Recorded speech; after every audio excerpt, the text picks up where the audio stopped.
It's worth noting that the other non-working royals like Peter Philip, Zara Tindall, Princess Beatrice, Princess Eugenie, they also don't receive police protection. And I guess as a sort of a security, prime ministers were involved in international security issues, so maybe they should receive protection. Now let's get some analysis on the key political stories from Dominic Hauschild of the Sunday Times. Hi, Ed. Welcome to the show. Let's kick off with Harry and Meghan. Lots of times radio listeners don't want us to talk about Harry and Meghan. It's a total distraction, but there is a political angle to this because something called the Royal and VIP Executive Committee, or RAVAC for short, are planning to review Prince Harry's claim for his family's security to be funded by the taxpayer. So this is a sort of issue, I guess, on Andy Burnham's desk to an extent. What's the latest on this? Yeah, I mean, for some reason, everybody is super interested in this. Whether or not Meghan's going to be in her Netflix show, Guy Ritchie's new Netflix show, is, for some reason, is obsessing the country. But yeah, I mean, in a sense, it's political. In a sense, it's not. In the you're right. So RAVAC, which is the Royal and VIP Executive Committee, they're planning to restart their review of Prince Harry's claim for taxpayers funded security. This is an independent body, but it is overseen by the Home Office, which means that in theory ministers aren't able to intervene. On Thursday, the Prime Minister actually said the decision was a private matter, but we do know that Harry has written to Shabana Mahmood, the Home Secretary, asking for answers, and it is a taxpayer-funded security detail. So for many people, that will say, well, in that case, it's not a private matter; it's a matter for the public, and politicians should weigh in. But yeah, so RAVAC, they've previously been examining whether the Sussexes should be automatically given armed protection each time they visit the UK when they were living in California. But the decision to return home now while living at an undisclosed non-royal residence, which will be outside of London, is going to affect the consideration of security. Harry believes that this is not a perk or a privilege of being a royal, but something that should be decided on based according to the security needs of each individual person. And he thinks that this is something that he needed basically from birth, from the very fact that he is a prince. It means he needs security. It's going to be interesting, isn't it? Because, I mean, part of the issue, and I was listening to a former Royal Protection Officer on Kate Borsay and Peter Cardwell's show earlier this morning, making the point, I mean, I've genuinely lost count of the number of ex-Prime Ministers we have. I think it is 8. But each of them automatically gets protection, even if they're relatively low-profile Prime Ministers. I mean, I just genuinely don't know whether Liz Truss should have round-the-clock 24-hour protection. And even someone like Gordon Brown, who's very much under the radar, I suspect probably could get away with not having protection. But who knows? I mean, but it is a huge issue, and it costs about £5 million a pop to provide 24-hour, year-round protection for a permanent, as it were, royal or ex-prime minister. So I think it will add, but to a certain extent it's a rod that the politicians have made for their own back by turning over prime ministers so often. We'll see how that story develops. The Telegraph leads with the story that the Peter Mandelson investigation is close to collapse, and this is actually not the fault of the British or the police. It is apparently because they just cannot get from the US Department of Justice the unredacted Epstein files. It will be interesting. I will give my views in a moment on what would happen should the police decide they cannot take this further. But what's the latest? Well, very quickly on Harry and Meghan, just why you mention it. It's worth noting that the other non-working royals like Peter Philip, Zara Tindall, Princess Beatrice, Princess Eugenie, they also don't receive police protection. And I guess as a sort of a security, prime ministers were involved in international security issues, so maybe they should receive protection. But on Mandelson, yes. So Lord Mandelson resigned from the Labour Party, and he quit the House of Lords in February after files appeared to show that he leaked information to Jeffrey Epstein while he was a minister under Gordon Brown. If you recall, I think this was back in February, this first came out with this tranche of documents released by the United States. It showed Lord Mandelson, who was then business secretary, discussing the government's plans for a one-off tax on bankers' bonuses with Jeffrey Epstein. He also gave advance notice to Epstein of a €500 billion bailout from the EU to save the euro. So, I mean, this basically meant that he was put under criminal investigation for misconduct in public office. Gordon Brown wrote to the Metropolitan Police Commissioner, Sir Mark Rowley, basically saying that he had relevant information to these apparent correspondence. However, as you say, the criminal investigation is now at risk of collapsing, and this is because detectives in Scotland Yard believe it's increasingly unlikely that the US Department of Justice will actually hand over the unredacted Epstein files, which police believe may be needed to charge the former Labour cabinet minister with misconduct in public office. Neither the Department of Justice nor the FBI has responded to the Metropolitan Police request for the documents, and it's understood that the impasse has come about basically because the US administration is reluctant to release files that may damage Donald Trump's reputation.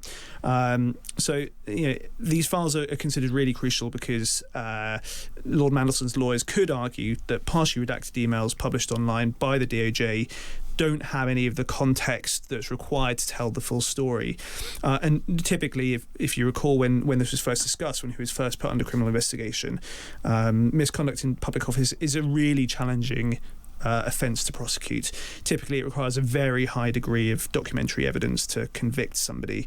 So basically, all this means is the charges were very, very publicly lauded at the time now face being dropped entirely. And just one other thing, it's worth saying that while Mandelson is under criminal investigation, he has not yet been charged and does deny any wrongdoing. I mean, it's interesting, isn't it? I think that it would suit Labour down to the ground. It feels the story's moved on because we now have Andy Burnham as Prime Minister. You don't want to see a former Cabinet Minister going to prison, and you can blame the Americans. Stephen Swinford is writing that Britain is apparently going to considering imposing trade bans on Israeli settlements in the West Bank. This is a very controversial issue and a difficult one to navigate. Yeah, I mean, Ed Miliband, he's kind of showing himself to be a bit more of a campaigning foreign secretary. It's interesting. I mean, obviously he's got these interests in energy and net zero, but the fact that he's going in on this issue is quite notable. So this is, Israel have many of these settlements all over the West Bank, all over Palestine, which by many interpretations of international law are actually considered illegal. Ed Miliband said this week that he's not going to stand back and accept the destruction of the two-state solution. Basically, this is all about Israel's plans to construct 1,200 settler homes in a key area of the West Bank known as E1. Israel recently put out tenders for the construction of these homes. But Miliband says that this move would effectively cut the West Bank in two and would isolate East Jerusalem, basically, and he argues, ending any hopes of a Palestinian state.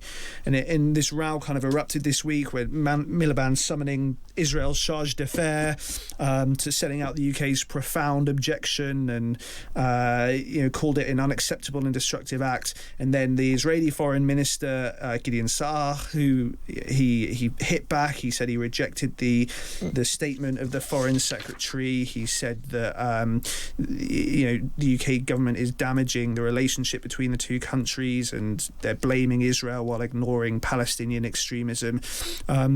So, it's very interesting. Miliband is drawing up plans for a potential sanctions or on target goods and services, but it's very complicated because it will be complicated, and it will be how it plays to a domestic audience that will be the real impact rather than the impact it necessarily has on Israel. But I've been talking about Parliament coming back in the next week or so, but MPs are under scrutiny because they've been accused of failing to learn their lesson over freebies. They've benefited from £400,000 worth of hospitality this year, eye-watering sums for Grand Prix and tennis and such like.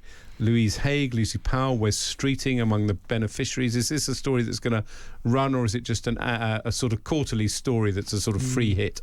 Well, I think we do. I think we do get these stories every now and then, don't they? They pop up and there's a bit of outrage, and then it kind of fades away. The reason why this is particularly interesting now is because there was a big ruckus with Keir Starmer taking free Arsenal tickets, as well as sort of glasses donation, spectacle donations, and a suit donation. And then this all sort of popped off last year. Rachel Reeves said she's not going to accept free concert tickets, and basically what it looks like is ministers and MPs enriching themselves. They haven't learned their lesson from the Keir Starmer debacle. But also, I mean, there are arguments to say that this is a good thing, that it puts decision makers in front of policy creators, and I'm sure there are arguments on both sides.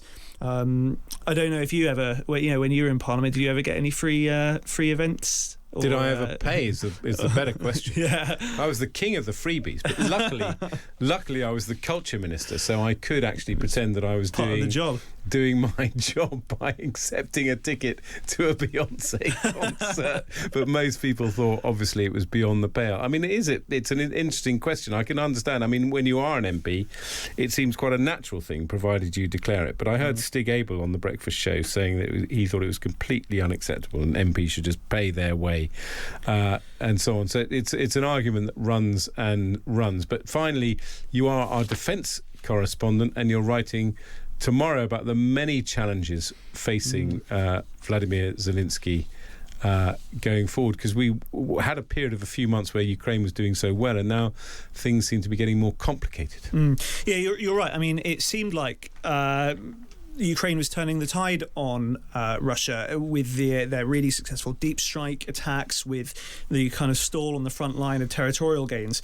But you're right, there's now issues on multiple fronts for Zelensky. This week was a big moment for him. It was the first really prominent politician, his former defense minister Mikhailo Fedorov, saying we need elections. We shouldn't be letting Russia dictate when we do or don't have elections. Which it looks like that gambit probably isn't going to pay off, but it was quite a moment for somebody in Ukraine to stand up and say that, because there's been this sort of informal pact for quite a long time where opposition politicians said they wouldn't call for elections, they wouldn't cause conflicts in the country. But at the same time, this issue of corruption has reared its head again. You remember in November, Andriy Yermak, the former chief of staff to President Zelensky, had to resign over corruption allegations. That trial is currently ongoing. Now another deputy chief of staff has had to resign. They're investigating the head of the bank, the national owned bank. They're investigating an MP and a former MP. So all of this kind of feeds into a sense that something isn't quite right in the Ukrainian government at the moment. On top of that, there is a massive shortage of missile interceptors, as I'm sure has been discussed on this show before. Thrown into sharp relief overnight with Russia destroying a shopping centre, killing 16 people. So really there are multiple issues on multiple fronts for Zelensky, which is going to make going into the winter this year particularly difficult. Absolutely. Well, Dominic Hauschild, defence correspondent for the Sunday Times, thank you for coming on.